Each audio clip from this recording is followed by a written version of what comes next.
Bismillahirrahmanirrahim. Assalamualaikum warahmatullahi wabarakatuh. Salam rahayu, salam merdeka. Bagaimana anak-anakku sekalian hari ini? Semoga kalian selalu dalam lindungan Allah Subhanahu wa taala, sehat selalu dan tetap semangat belajar ya. Jangan lupa seperti biasa, yaitu 3M, yaitu satu, yaitu memakai masker, yang kedua menjaga jarak, dan yang ketiga mencuci tangan. Itu harus selalu kita jaga dan kita pegang teguh selama masa pandemi ini, dan semoga Allah Subhanahu wa taala, kita berharap semua semoga wabah pandemi ini bisa segera berakhir. Untuk kesempatan sekali ini izinkan Bapak untuk menyampaikan materi berikutnya, yaitu KD 3.5 tentang masuknya barat atau pengaruh barat ke Indonesia. Seperti kalian ketahui, pengaruh barat itu mana saja bangsa barat yang telah masuk ke Indonesia pada masa lalu ya. Bapak yakin kalian pasti sudah mengetahuinya. Yang pertama adalah Portugis, yang kedua Spanyol, yang ketiga Belanda, Inggris, dan kemudian ada penjajahan atau pengaruh Prancis yang melalui Belanda tepatnya.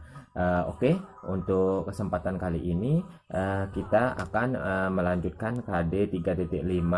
Yang pertama tentang penjelajahan samudra atau kolonialisme dan imperialisme kuno dan modern.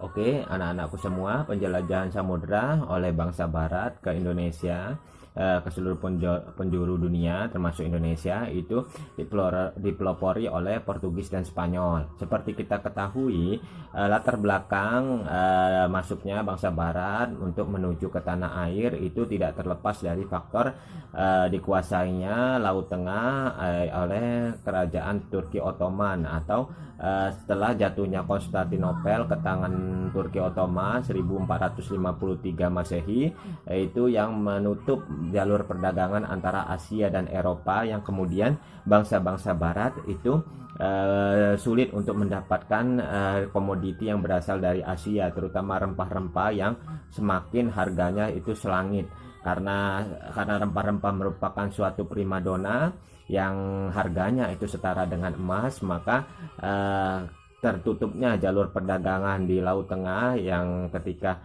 Konstantinopel atau Romawi Timur Bizantium dikuasai oleh Turki Ottoman, menyebabkan bangsa-bangsa Eropa terutama Portugis dan Spanyol yang telah memiliki armada yang kuat di bidang kelautan, itu kemudian untuk berinisiatif untuk mencari sendiri rempah-rempah ke asalnya langsung, terutama setelah ditemukannya alat-alat navigasi seperti teropong dan kompas untuk pelayaran. Juga mereka itu percaya terhadap teori heliosentris yang dikemukakan oleh Kopernikus, yang menyatakan bahwa bumi ini itu pada hakikatnya adalah bulat.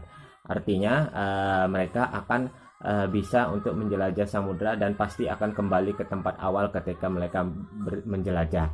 Nah, untuk itu Portugis dan Spanyol itu membagi dunia itu menjadi dua, di mana Portugis pada itu mendapatkan bagian timur atau berlayar ke arah timur, dan Spanyol itu berlayar atau mendapat bagian barat, karena ini merupakan isi perjanjian Tordesillas tahun 1494 Masehi. Untuk itu perjanjian ini itu untuk mencegah konflik yang akan terjadi antara Portugis dan Spanyol ketika mereka memperoleh daerah koloni baru. Perjanjian Tordesillas kemudian diperbaharui oleh perjanjian Saragossa, yang kemudian membagi lagi berdasarkan garis median, itu utara itu milik Spanyol, dan sedangkan bagian selatan bumi itu milik Portugis.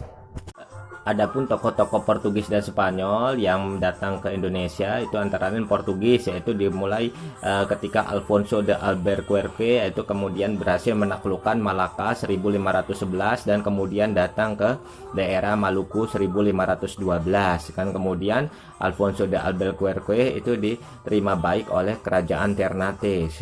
Kemudian tahun 1521 ketika Alfonso de Albuquerque itu telah menjalin hubungan erat dengan Maluku, kerajaan Ternate tepatnya.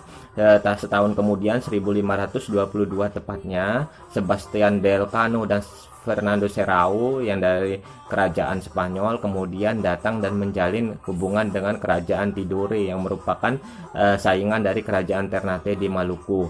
Untuk saat itu terjadilah ketegangan antara Portugis dan Spanyol, dan kemudian inilah yang pemicu terbitnya perjanjian Saragossa yang kemudian membelah bumi menjadi dua, utara milik Spanyol dan selatan memilik Portugis. Kemudian berdasarkan perjanjian Saragossa inilah lalu Spanyol menyingkir dari Maluku dan menempati daerah Filipina sekarang.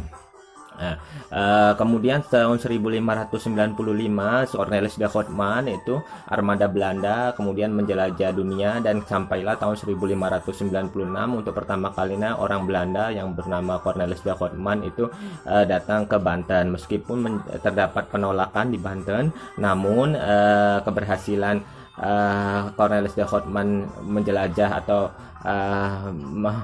berlabuh di Banten itu mengakibatkan orang-orang Belanda kemudian menjadi pintu gerbang mereka untuk mengadakan ekspansi atau kolonialisasi di Indonesia. Tujuan sesungguhnya kolonialisme dan imperialisme kuno yang disponsori oleh Portugis dan Spanyol yaitu 3G, Gold, Glory, dan Gospel. Nah, dengan 3G ini mereka ingin menjelajah samudera dan memenuhi hasratnya untuk menguasai daerah lain di seluruh penjuru dunia. Keserakahan dalam perjanjian Tordesillas Spanyol dan Portugis dan diikuti dengan perjanjian Saragossa ini semakin memperjelas bahwa bangsa Eropa, Portugis dan Spanyol itu sangat-sangat tamak dan congkak. Kenapa saya sebut seperti itu? Karena mereka seolah-olah membagi dunia ini hanya untuk miliknya mereka saja dan menganggap dunia ini belum ada pemiliknya atau penguasanya. Artinya mereka tidak mengakui penguasa-penguasa lokal yang mereka masih anggap primitif. Jadi intinya Indonesia pada tahun 1400 dan 1500 itu sudah berkembang kerajaan-kerajaan, terutama kerajaan-kerajaan Islam yang sudah memiliki peradaban yang tinggi. Bahkan jauh sebelum Islam ada, telah tumbuh kerajaan-kerajaan Hindu-Buddha di Nusantara atau Indonesia sekarang. Dan disinilah kita sebagai bangsa Indonesia menolak keras klaim Portugis dan Spanyol jika kita kaitkan dengan sejarah ketika mereka membagi bumi menjadi dua bagian milik mereka, Portugis dan Spanyol saja, dan menganggap bangsa kita itu sebagai bangsa yang masih sangat terbelakang dan primitif. Mungkin itu saja, dan semoga kalian dari kisah ini atau dari cerita masuknya bangsa barat terutama Portugis dan Spanyol ini bisa menjadi pemicu kalian untuk semakin semangat belajar dan untuk menjadikan bangsa kita menjadi bangsa yang besar dan menandingi negara-negara barat. Dan itu bukan sesuatu yang tidak mungkin karena orang Indonesia merupakan orang yang memiliki kecerdasan yang lebih dan juga memiliki peradaban yang tinggi bahkan dari jauh sebelum masuknya bangsa barat di Indonesia.